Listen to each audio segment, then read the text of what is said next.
मन चंगा तो कठौती में गंगा। यह कहानी एक ऐसे लड़के निखिलेश की है जिसे डांस का जुनून था। वो डांस के जरिए दुनिया को जीत लेना चाहता था। ये उसका जुनून था, लेकिन दिल में कहीं बैठी एक आरज़ू भी थी जो अक्सर ही उससे उसके प्यार के बारे में कहा करती थी।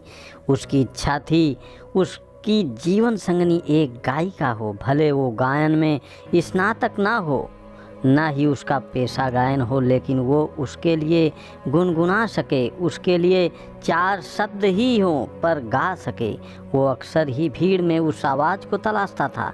न जाने उसके दिल को कौन सी आवाज़ का इंतज़ार था जो उसे इतने दिनों में कभी नहीं मिली थी। वो डांस के साथ साथ अपनी पढ़ाई भी बहुत अच्छा था, इसलिए शहर के एक अच्छे कॉलेज में पढ़ रहा था। उसके पिता को उसका डांस बिल्कुल पसंद नहीं था, क्योंकि निखिलेश के डांस के कारण वो पिता का बिजनेस में सहयोग नहीं कर पाता था। निखिलेश डांस में इतना ज़्यादा घुस चुका था कि उसकी ख्याति भी शहर में एक अच्छे डांसर के रूप में होने लगी थी। कॉलेज में अक्सर उसे गुनगुनाने की आवाज़ सुनाई देती थी जो उसके मन को विचलित कर देती थी।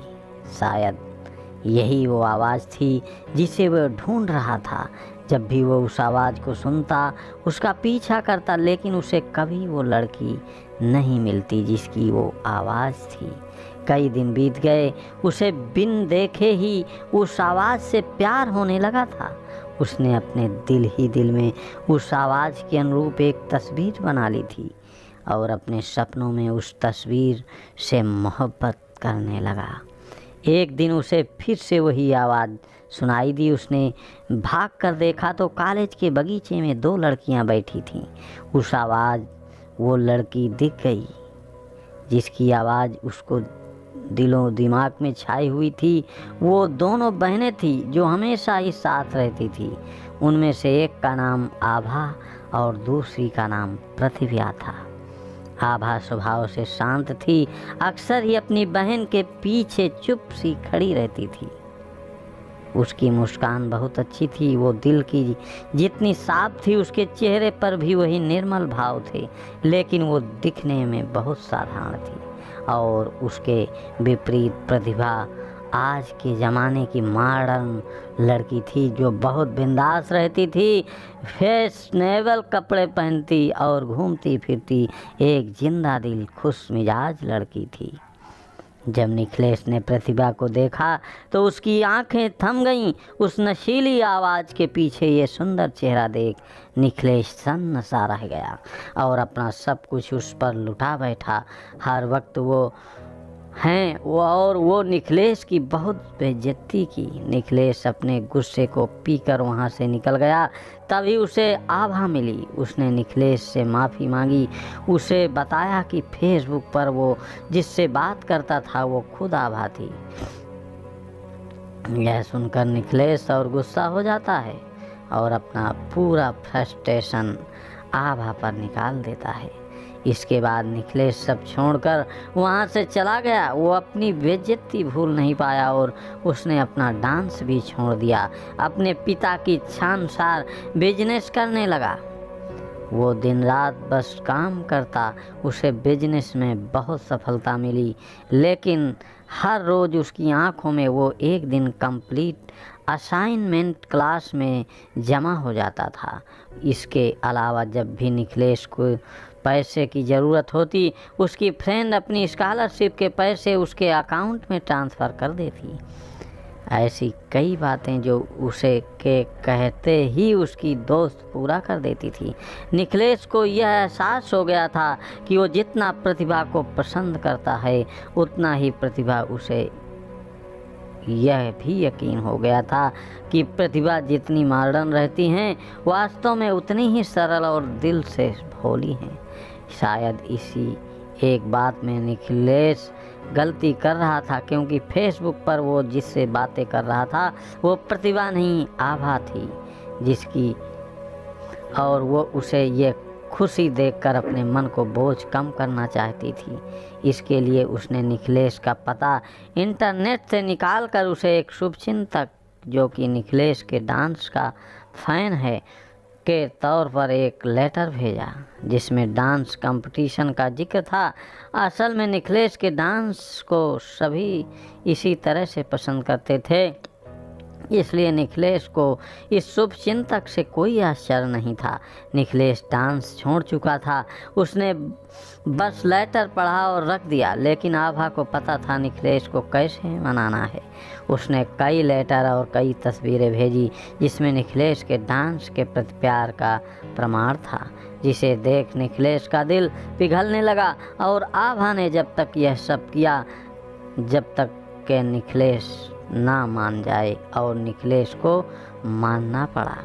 निखिलेश में फॉर्म भरा और जमकर तैयारी भी की। उसके चेहरे पर शांति और खुशी के भाव थे जिसे परिवार और ऑफिस एम्प्लॉय समझ रहे थे। वो दिन आ गया जब कंपटीशन था। निखिलेश ने बिल्कुल तोड़ू परफॉर्मेंस दी और वो जीत गया। जब उसे पुरस्कार मिला तब सबसे आगे आभा खड़ी ताली बजा रही थी। उसे देख निखिलेश के चेहरे पर वही गुस्से का भाव आ गए और वो वहाँ से निकल गया। जब वो घर आया तो घर में उसे शुभचिंतक ने फूल भेजकर उसका अभिवादन किया। साथ ही उसे एक लेटर भी लिखा जिसमें था कि आने वाले कुछ दिनों में वे उसे एक सरप्राइज मिलेगा। निखिलेश चौंक गया। उसे बार बार उसी बात का ख्याल सताने लगा। एक दिन शाम को घर लौटा तो घर पर प्रतिभा और उसके माता पिता प्रतिभा के रिश्ते के लिए आए थे। असल में आभा ने प्रतिभा और निखिलेश की शादी के लिए अपने माता पिता और प्रतिभा सभी को मना लिया था। आभा हर हाल में निखिलेश को खुश देखना चाहती थी, इसलिए पहले उसने निखिलेश को वापस अपने डांस से मिलवाया और फिर निखिलेश को प्रतिभा से। निखिलेश कुछ देर सभी के साथ बैठा पर उसका मन नहीं लग रहा था। उसने कमरे में जाकर फ्रेश होने की इजाज़त ली और वहाँ से अंदर चला गया। अपने कमरे में बैठ निखिलेश सारी बातें सोच रहा था कि कैसे उसने एक आवाज़ सुनी। फिर उसकी बात आभा से हुई। वो कितना खुश था जब आभा हर परिस्थिति में उसके साथ ना होते हुए भी थी। लेकिन ये सब उस दिन खत्म हो गया जब गलतफहमी दूर हो गई। लेकिन फिर से उसे वही सब महसूस हुआ जब उसने उस शुभचिंतक के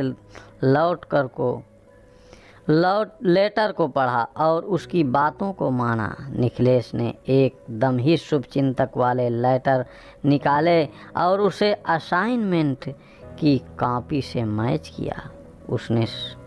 उसे समझ में आ गया कि इस सब के पीछे कौन है। उसे सारी बातें समझ आ गईं और यह भी कि वो क्या चाहता है। वो कमरे से बाहर आकर सबके बीच बैठा और उसने प्रतिभा के पिताजी के हाथ पकड़कर कहा कि मैं शादी के लिए तैयार हूँ, पर मेरी एक शर्त है। मैं प्रतिभा से नहीं आभा से शादी करना चाहता हूँ। वो सभी को कहता है। मैं भी औरों की तरह सुंदरता में प्यार ढूंढ रहा था। ये भूल कर कि मुझे जिस आवाज़ से प्यार था उसका चेहरा यह तय नहीं करता कि आवाज़ कितनी सुंदर है। मेरे दिल को जिसने छुआ था असल में वो आभा ही थी। उसकी पूरी बातें सुन सभी की आंखें भर गईं और निखिलेश और आभा एक हो गए। आभा का मन बहुत साफ था, इसलिए उसे उसका प्यार मिलता है। और तभी तो हम कहते हैं मन चंगा तो कठौती में गंगा। आपको हमारी ये कहानी अच्छी लगी हो तो वीडियो को लाइक कर दो। यदि चैनल को सब्सक्राइब नहीं किया तो सब्सक्राइब कर दो। धन्यवाद।